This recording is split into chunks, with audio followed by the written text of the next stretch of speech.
everybody. Welcome to the Identity as a Business track.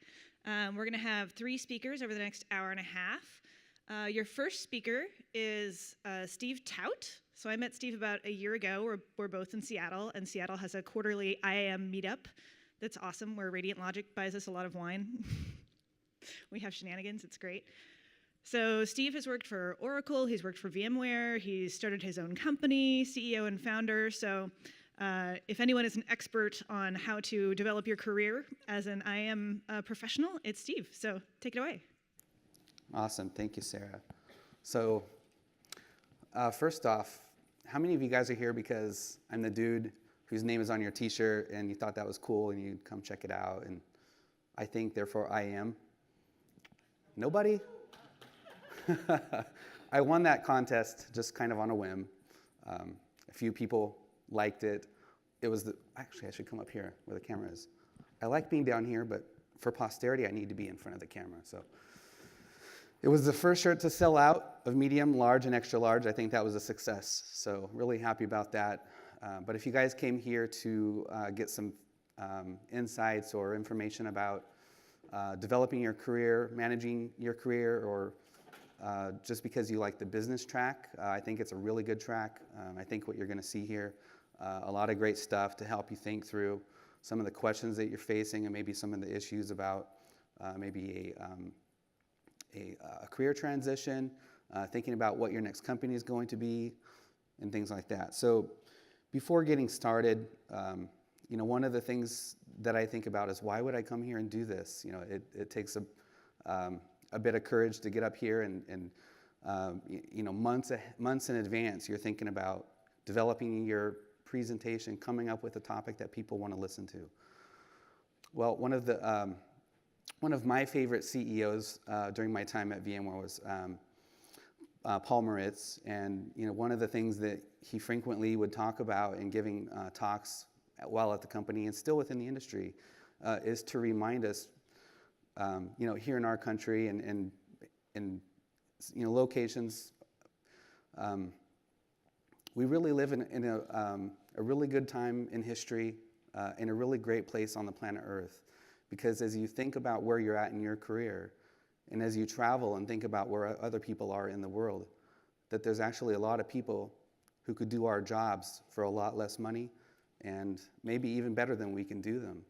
So if you put some things like that in the context, it really does give you a powerful motivator to want to improve, to want to think about your career in not just in terms of, is it going to pay the mortgage, or is it going to pay the car payment for my BMW now that I've arrived in this wonderful identity management career, InfoSec career, but that there's a lot more. So I was walking around the neighborhood with my wife, as I do working from home and running my own company. I have the liberty to do that kind of thing. And on this particular day, there was an object moving on the ground that I caught out of the corner of my eye. And so I paused and I took a look at it.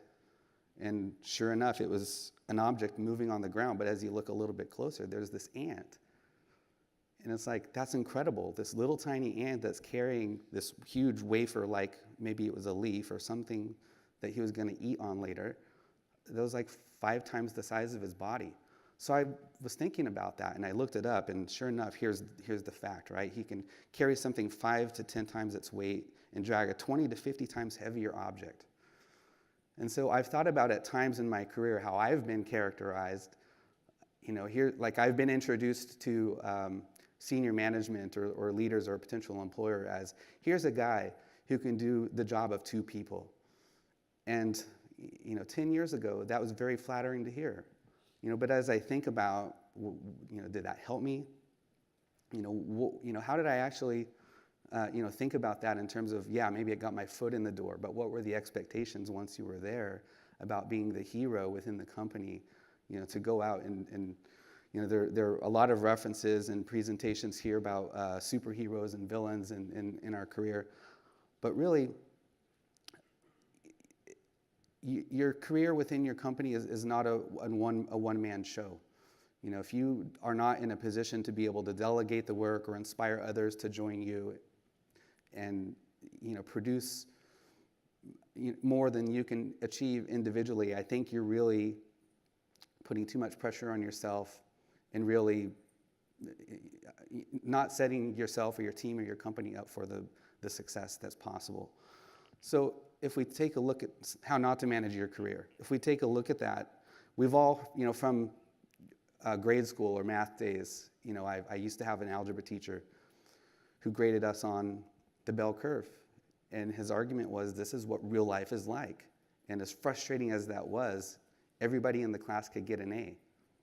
But based upon the number of correct answers, not everybody received an A, but they plotted you somewhere along this bell curve. And I think our careers kind of follow this same outline, if you will, where everybody could be a star player, but there are certain things that are differentiators between you and your peers, why some of them go on to be chief of staff or chief architect or director or senior manager or CTO within a company. And so what are those? What are the differentiators that are drivers, right? If we look at a lot of things that are being talked about here and people standing up, giving presentations, talking about technologies, talking about change and transformation. Oops. This is what we see. So one of the things I said to entice you guys to come here to this presentation was that your next career has nothing to do with how many skills you have. And so let me preface that, and before you get on the defensive, I am talking about technical skills. And if you look at people who are getting into higher levels of leadership within a company, they're not going out and getting the latest certifications. They're not going and getting PhDs and higher advanced degrees. They're writing books. They're speaking at trade shows. They're hiring people who can do that work and delegate it, and they're running and managing the business. So since this is a business track, I think it's really important to focus and see that transition, that inflection point in your career that you go through. So once you get further on the right-hand side of this chart here, those guys are relying less on their technical skills. They're increasing their knowledge about the business, human psychology, emotional intelligence, or emotional IQ as they refer to it. There's a lot of other things that go into a well-rounded career besides just adding more certifications, more technical skills to your bag of tricks. So that's what we're going to talk about for the rest of the presentation. For some of you, this is what your career path might look like. It's a pretty linear path. For me, I sort of fell into a developer role quite by accident at a major wireless telecommunications company in around 2000. Another thing was I just randomly fell in the role of supporting a 5 million user community for web access management for the same company. I also happened to become one of 2 LDAP administrators for the company, and that's not really what I wanted to do. My aspirations at the time were to become more developer-oriented. I wanted to go out and write code and see my ideas in software and in projects like that. But I kind of just went with the flow. I ended up on this linear career path, and after about 7, 8 years or so, it just seems like, okay, so what's next? It just seems like there's this linear, if you look at it economically, 3-4%. Companies will bring you in, give you stock options or retention, but that's not the same as getting access to more interesting jobs, things that rely more on maybe your creativity if you're an engineer type, or if you're a creative guy, a creative person, maybe you're looking to expand in communications or management. So one of the decisions I've had to make is, how do I hit the eject button on this path that is eking out every bit of productivity from me, but it's not giving as much back as I would like, whether that be free time, whether that be money and opportunity to go travel more, to go vacation more.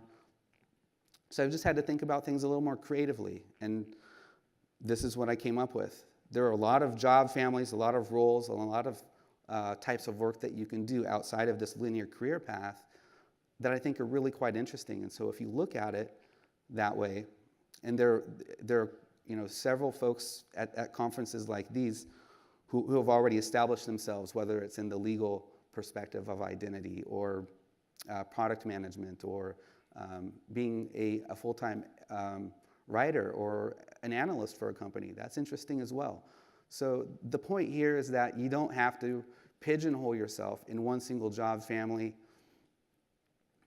or one career ladder. There are many more options available to you outside of your department, outside of IT, outside of your company, within the industry that can leverage your experience and your talents. So there's the eject button. If there's anything you can think of as a takeaway from this presentation today, is that there are options options available to you out in the industry at a time when there's less than 1% of unemployment rate happening in our industry today. I think you can feel pretty safe in expanding your search, talking with maybe a competitor or a partner from the channel for the company that you work for, and keep an open mind about what is going to be in your future within your career. So I was having a similar conversation with a gentleman a couple of nights ago, 25 years into his career, and he has the title of, he's still in the architect family, an identity and access management architect. And so we sat down and had a conversation about, how did he feel about his job? Where was he at today, and where did he want to be? So, and it's not just this one conversation. I've had many conversations like this. As I browse through LinkedIn, I see guys that I've worked with, 10, 15 years ago, who are still LDAP administrators in the companies that they work for. And so, one of the things that I felt very strongly about that got me motivated to want to change and to move is that I didn't want to retire being a company's LDAP administrator. And neither did this gentleman I was having a conversation with 2 nights ago. So we explored along these lines his options outside of his company, and what would be a strong enough motivation to get him off of this linear career path into something that was more fulfilling. So I really if you disagreed or not really inclined or maybe even offended by looking at your career on the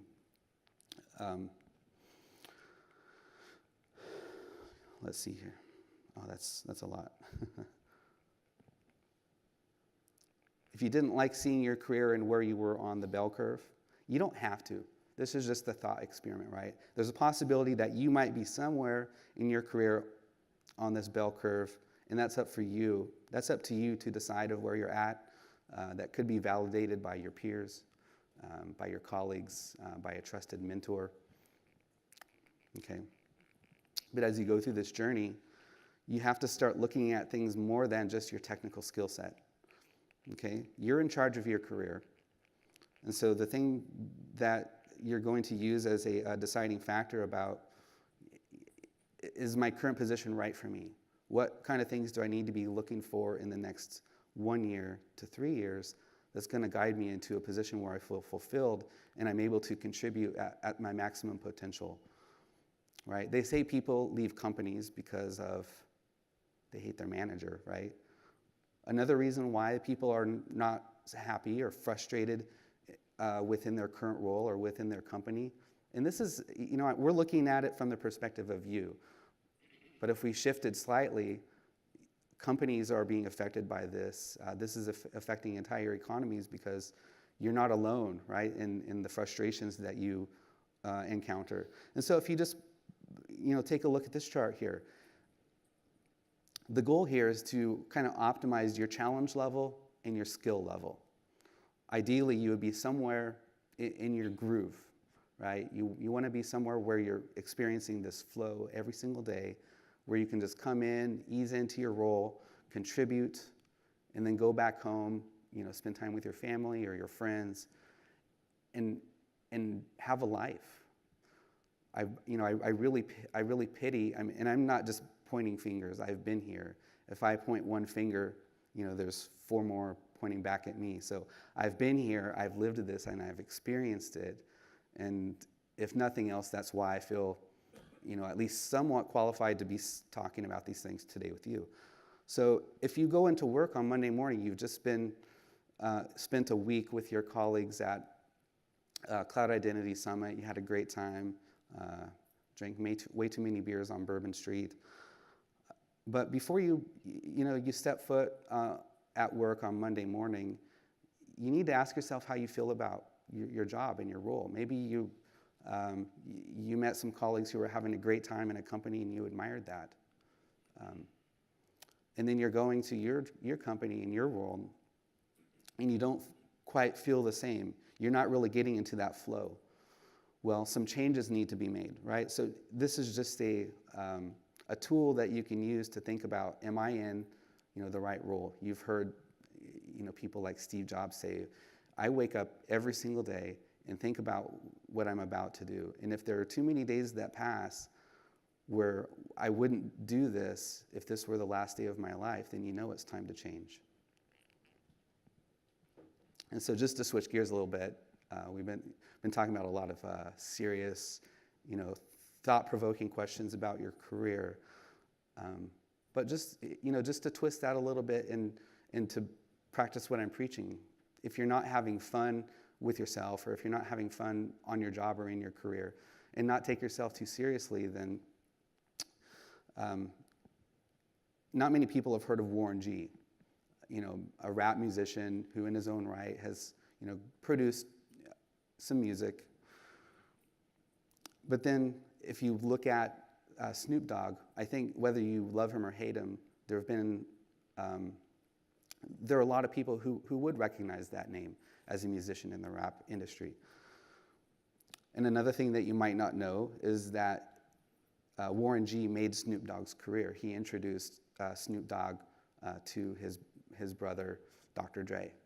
And so if you think about your role within a company as not just going there to apply a skill and to solve a problem, but to really create a movement and to create real value and lasting impact and leave your imprint on your company and on your industry.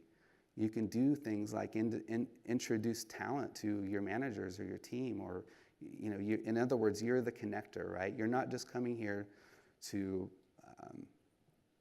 write some scripts or draw up an architecture. If you're looking past the actual task that you're doing and looking at the result, you shouldn't limit yourselves to just being the musician or just being the architect or just being the engineer. Okay? So we all flew, probably a large portion of us flew here, I would gather, and one of the first life-saving pieces of advice that they're going to tell you is there are oxygen masks should our plane tend to crash. And what's the rest of the advice? Put your mask on first before you help a child or another passenger with their mask. And why would that be important? Because if you don't put your mask on first, you're not going to have enough oxygen, or you're quickly going to run out of oxygen to go out and expend your energy in your last breath, helping and saving other people. And so in your career, you need to think of that the same way. You need to invest the time and the resources in yourself to become your best self, whether for your family, for your colleagues, for your company, and make yourself the best person and the best resource to invest in. Okay, I tend to think of philosophy being, this isn't just my opinion, philosophy is the mother of all sciences. While I appreciate computer science, business, and all the other sciences, there's one thing that can set your career trajectory in a completely different direction, and the thoughts that you have about it, your philosophy about your career, or your approach about how you're going to manage the career, or the career is going to be managing you. So, 10,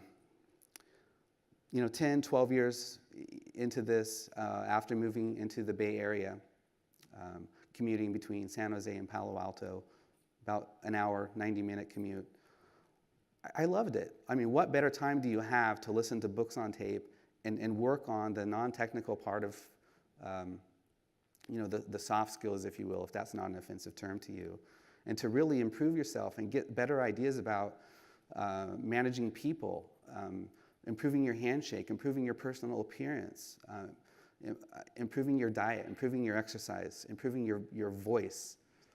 There's a lot of things that you can improve that are going to have a direct impact on your ability to be more successful, more impactful in your career and within your company than just going and getting the next certifications, upgrading to the next server and adding more technical skills. Okay?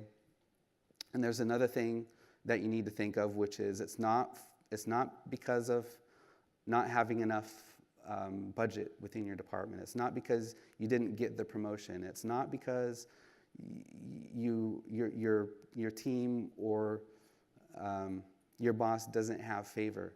Step outside of your comfort zone. Get outside of your cubicle.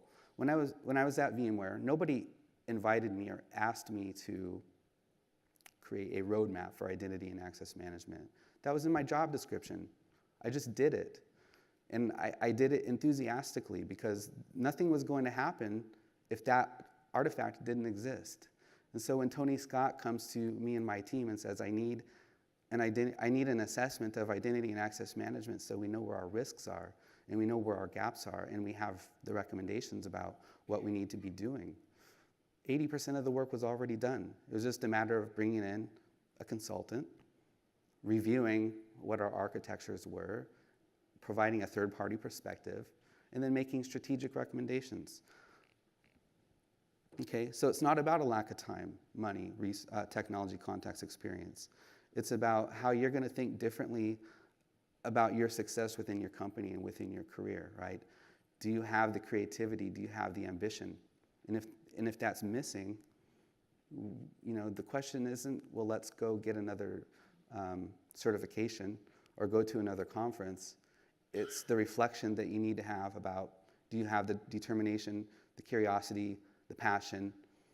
And if you don't have it in this role, what role is going to give that to you, right? So it's great to come to these conferences, talk to people who are in those roles, and either see how they got there, try to figure out whether you're going to be more fulfilled or whether you're going to enjoy it if you were there, putting yourself in their shoes, right?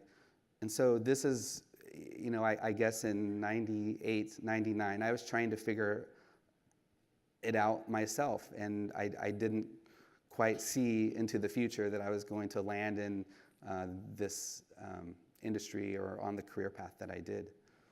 And so I asked a lot of questions of mentors, getting their opinions, getting their insights. So when you look at it, I mean, it was really difficult to, formulate thoughts on my own until, at one point a mentor just came and said to me, think for yourself. I mean, you have the ability to go out and collect the same knowledge and the same information and formulate your own opinions. So what I would challenge you guys today, as you leave, is to render an opinion. Everybody has the ability to collect this information and to do this, right? Who here really loves annual performance reviews? Well, today you can change. Everybody should love their annual performance review. I love going into those meetings and talking. Well, now I only report to my wife because I have my own company. I really don't have a boss anymore, but she has a few ideas about what I should be doing with my time. But change your thought process. The next time you go into your annual performance review, go in it with the mindset that your standards are higher for you in your career in your life than your boss's standards are for you.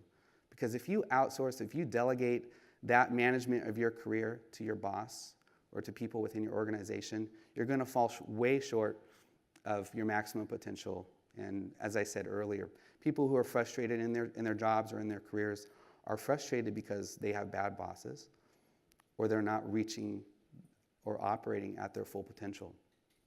So render opinions. Just in summary, be Warren G. Think about your brand equity. Create the G child. Take ownership for your future. Resourcefulness is the asset, not the resources themselves. Think for yourself, develop your voice, and have fun. That's it.